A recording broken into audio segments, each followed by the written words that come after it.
Assalamualaikum warahmatullahi wabarakatuh. Jumpa lagi dengan saya Ibnu Akil. Terima kasih sudah bergabung di channel saya Developer 101.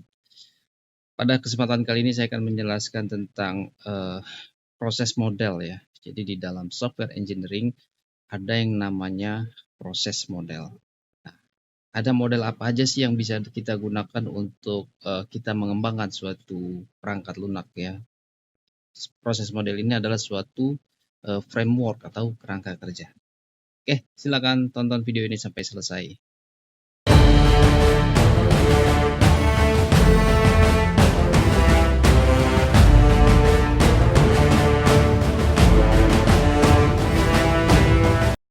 Ya, seperti kita ketahui bahwa dalam software engineering ya ada tahapan-tahapan yang harus dilalui di dalam pengembangan perangkat lunak ya. Ini biasanya disebut sebagai software proses model. Nah, apa sih sebetulnya software proses model? Nah, inilah yang akan kita pelajari di sini.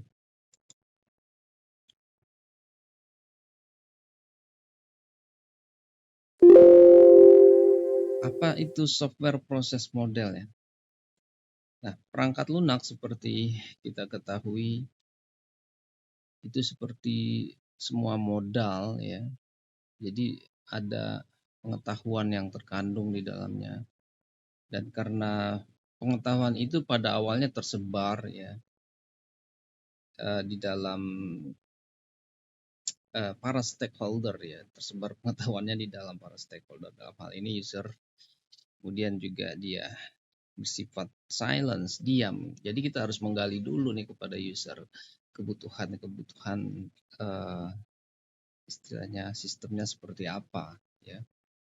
Dan sebagian besar informasi yang ada di user tadi tidak lengkap gitu ya. Jadi masing-masing memiliki data yang parsial gitu ya. Karena di unit ini hanya misalkan hanya mengetahui sistem akuntansi, di unit B hanya mengetahui sistem penjualan gitu ya. Nah, makanya pengembangan perangkat lunak adalah proses pembelajaran sosial ya. Hal ini dikemukakan oleh Badger ya pada tahun 1998. Nah, proses adalah sebuah dialog di mana pengetahuan yang harus menjadi perangkat lunak disatukan ya dan diwujudkan dalam sebuah produk ya, yaitu aplikasi.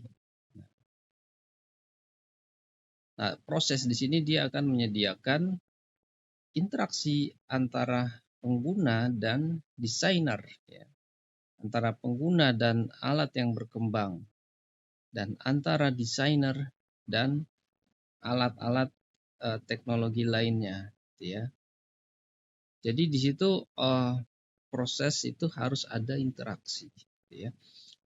Nah, ini adalah proses berulang ya, di mana alat yang berkembang itu sendiri atau kita biasa sebut sebagai tool system gitu ya, berfungsi sebagai media untuk komunikasi ya, dengan setiap babak baru dialog itu akan memunculkan pengetahuan yang lebih mendalam lagi atau lebih berguna lagi dari orang-orang yang terlibat di dalam proses tadi. Nah, sedangkan Roger Pressman sendiri membuat definisi yang unik, yang berbeda ya, mengenai software proses model ini ya. Pertama, disusun dalam bentuk question ya, pertanyaan-pertanyaan. Pertanyaan pertama adalah what is it? Ya, apa sih software proses model? Nah, jadi telah dijelaskan sebagai berikut bahwa saat Anda bekerja untuk membangun produk atau sistem ya, penting untuk menjalani serangkaian langkah ya yang dapat diprediksi gitu ya. Atau semacam roadmap, peta jalan ya, yang membantu Anda menciptakan hasil berkualitas tinggi yang tepat waktu. Nah, Nah, roadmap yang Anda ikuti disebut sebagai proses perangkat lunak. Ya. Kemudian pertanyaan kedua adalah who does it, ya? Siapa sih yang melakukannya? Nah, tentu adalah para stakeholder. Di sini antara lain ada software engineer atau kita sebut sebagai insinyur perangkat lunak, dan ada manajer, ya. Nah, mereka menyesuaikan proses dengan kebutuhan mereka dan kemudian mengikuti proses tersebut, ya. Selain itu, orang yang meminta perangkat lunak atau kita sebut sebagai user, ya, juga memiliki peranan di dalam proses pendefinisian, ya, pendefinisian kebutuhan perangkat lunak, ya, kemudian membangun, ya, dan mengujinya. Nah, itu adalah who does it. Terus selanjutnya adalah pertanyaan why is it important, ya. Kenapa sih ini menjadi penting gitu ya, software proses model ini? Karena memberikan stabilitas, ya, kontrol dan organisasi untuk suatu aktivitas yang jika dibiarkan tidak terkendali maka akan menjadi sangat kacau hasilnya. Nah, namun pendekatan rekayasa perangkat lunak ini, ya, atau pendekatan rekayasa perangkat lunak yang bersifat modern itu harus gesit, ya. Jadi harus bisa mengantisipasi segala kemungkinan, ya. Maka itu harus menuntut adanya aktivitas, kontrol dan produk kerja yang sesuai untuk tim proyek, ya, dan produk yang akan dihasilkan atau diproduksi, ya. Ingat, software itu bukan di manufacture, ya, tapi direkayasa. Nah, pertanyaan berikutnya adalah what are the steps, ya? Apa aja sih langkahnya? Nah, ini juga kita perlu ketahui. Nah, pada tingkat yang terperinci, proses yang Anda adopsi bergantung pada perangkat lunak yang Anda buat. Satu proses mungkin sesuai untuk membuat perangkat lunak untuk sistem misalkan avionik pesawat gitu ya. Sementara proses yang sama belum tentu bisa digunakan untuk misalkan untuk pembuatan situs web. Nah, tentu banyak sekali model yang dikembangkan, ya, tergantung kepada kebutuhan perangkat lunaknya itu seperti apa, ya. Nah, pertanyaan selanjutnya adalah what is the product, ya? Apa sih produk itu? Nah, dari sudut pandang seorang insinyur perangkat lunak atau software engineer, produk kerja, ya, adalah program, dokumen, dan data yang dihasilkan sebagai konsekuensi dari aktivitas dan tugas yang ditentukan oleh proses-proses yang sudah terdefinisi, gitu ya. Pertanyaan selanjutnya adalah how do I ensure that I've done it right, ya. Bagaimana sih saya meyakinkan bahwa saya telah melakukannya dengan baik, ya. Ada sejumlah mekanisme penilaian proses perangkat lunak yang memungkinkan organisasi untuk menentukan, ya, kematangan atau maturity level, gitu ya, dari suatu proses perangkat lunak mereka. Namun kualitas ketepatan waktu dan kelangsungan hidup jangka panjang dari produk yang Anda buat adalah indikator terbaik dari kemanjuran proses yang Anda gunakan. Ya, jadi tergantung model proses apa yang kita pilih di situ, ya. Nah, seperti kita ketahui bahwa proses itu didefinisikan sebagai kumpulan aktivitas kerja, ya, tindakan dan tugas yang dilakukan ketika beberapa produk kerja akan dibuat, ya. Nah, masing-masing aktivitas tadi, tindakan-tindakan dan tugas ini harus berada dalam suatu kerangka kerja atau framework, ya, atau model.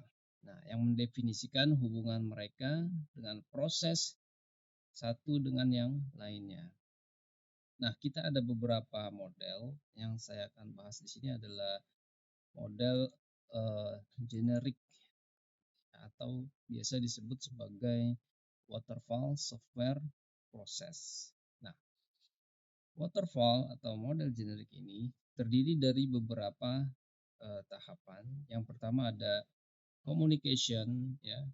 Yang kedua ada planning, yang ketiga ada modeling, yang keempat ada construction, dan yang terakhir ada deployment.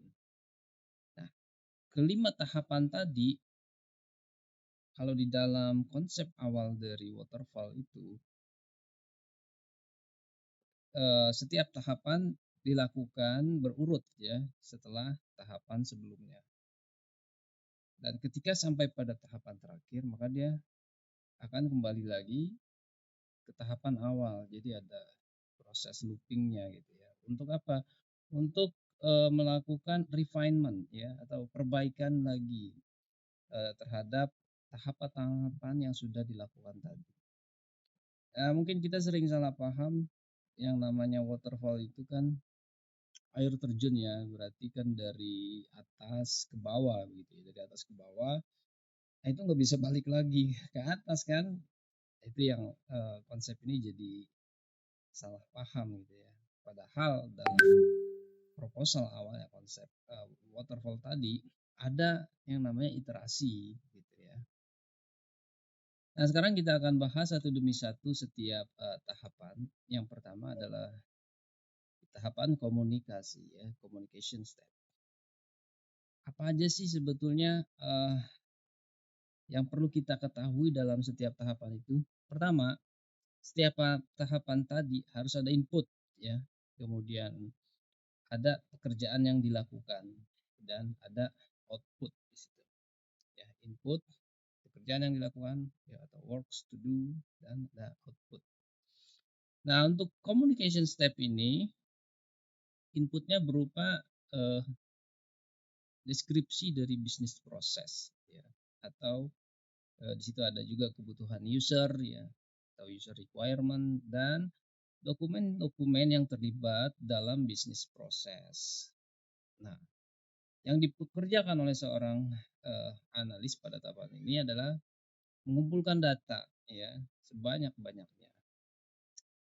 Kemudian melakukan wawancara terhadap para stakeholder ya dalam hal ini user ya. Kemudian memahami bisnis proses ya dan mulai melakukan sedikit apa ya perancangan atau pemahaman terhadap bisnis proses berjalan. Dibuat aja semacam coret-coretan tentang bisnis proses berjalan. Kemudian outputnya pada tahapan ini adalah spesifikasi kebutuhan user. Kemudian juga beberapa diagram seperti use case diagram awal ya dan rancangan bisnis proses berjalan. Selanjutnya tahapan planning. Nah, tahapan planning ini inputnya adalah output dari communication step sebelumnya ya. Jadi output di tahapan sebelumnya menjadi input di tahapan selanjutnya.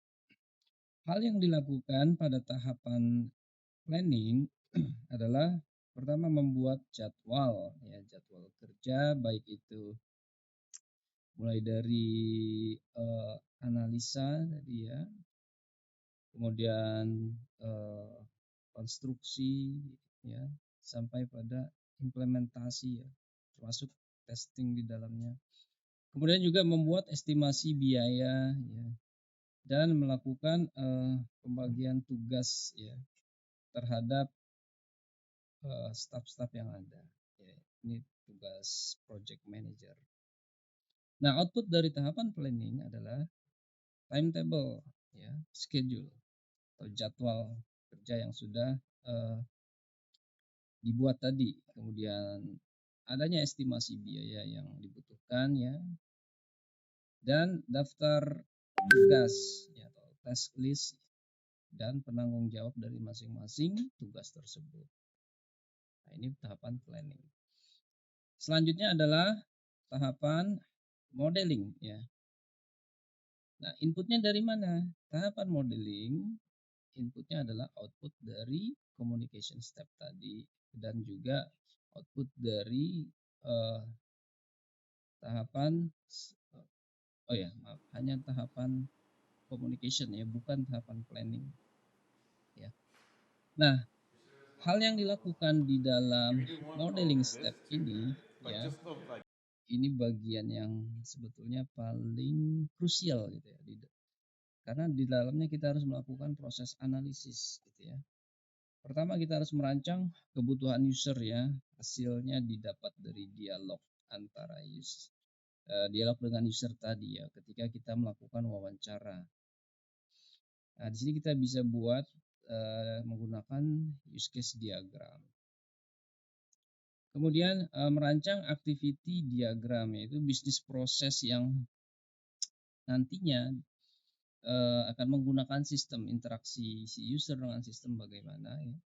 Kemudian juga merancang database ya. Ini sangat penting karena kita harus membuat konstruksi struktur data yang apa ya, yang terdefinisi ya berdasarkan dokumen-dokumen atau data yang ada gitu.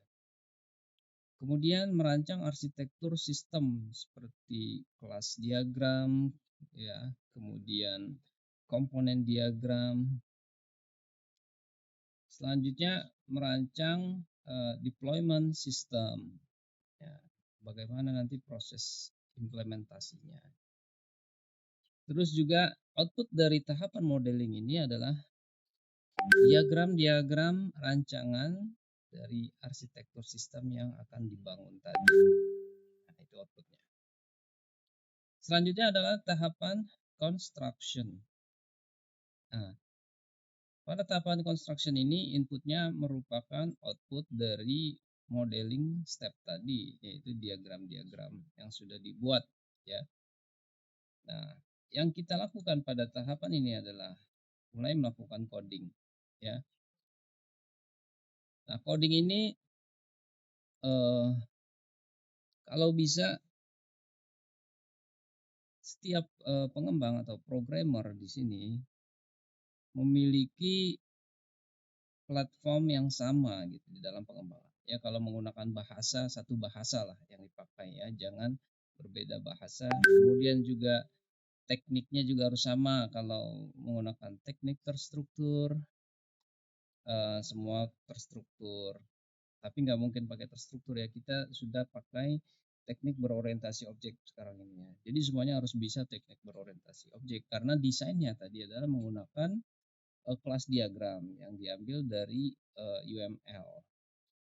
Kemudian setelah coding tadi ada testing ya. Testing ini tahapan yang sangat penting ya untuk menemukan bug-bug yang ada di dalam sistem. Testing juga ada banyak macamnya, ada white box testing, black box testing ya. Kemudian juga ada pembangunan infrastruktur ya. Nah, pembangunan infrastruktur seperti jaringan, server ya. Ini juga dilakukan pada tahapan ini.